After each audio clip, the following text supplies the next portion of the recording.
नमस्कार दोस्तों। दर्पण से संबंधित कुछ परिभाषाओं को पढ़ने के बाद हम लोग दर्पण के प्रकार देखते हैं कि दर्पण के कितने प्रकार होते हैं। दर्पण दो प्रकार के होते हैं, समतल दर्पण और गोली दर्पण।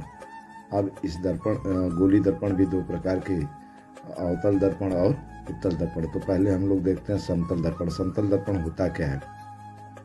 समतल दर्पण जिस दर्पण के एक सतह पर पालिश कर देते हैं तथा दूसरी सतह से प्रकाश का परावर्तन होता है, समतल दर्पण कहलाता है। जैसे ये देखिए, एक आपका ये दर्पण है, एक तरफ इसके हम लोग पालिश कर दिए और ये क्या कहलाएगा? आपका समतल दर्पण। यानी कि समतल जो आकृति है, समतल आकृति, समतल दर्पण, समतल मिरर, या इसे हम लोग क्या कहते हैं इंग्लिश में?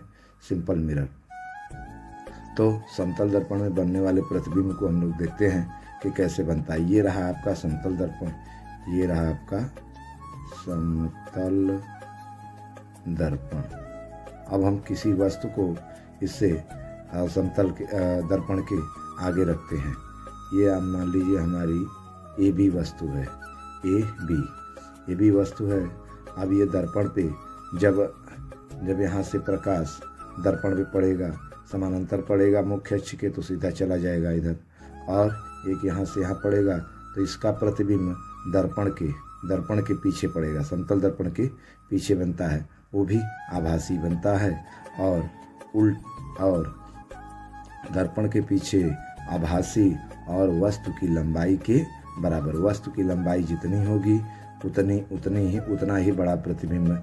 यहाँ वस्तु की लंबाई जितनी बड़ी होगी उतना बड़ा वस्तु का प्रतिबिंब बनेगा, और वस्तु जितनी दूरी रखी होगी दर्पण से इधर, उतने ही दूर पर वस्तु का प्रतिबिंब बनेगा। जैसे देखिए प्रतिबिंब ए डैश बी डैश, कह रहा है कि कैसा प्रतिबिंब बना, तो ए डैश बी डैश प्रतिबिंब बना, कैसा बना?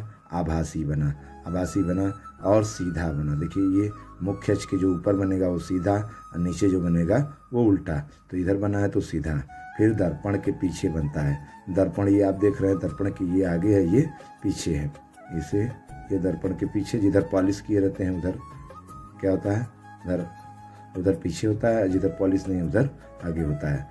तो वस्तु की लंबाई प्रतिबिंब की लंबाई के बराबर होती है। वस्तु की जो लंबाई है, ये देखिए, वस्तु की जो लंबाई है वो प्रतिबिंब की लंबाई के हमेशा क्या होती है? बराबर होती है।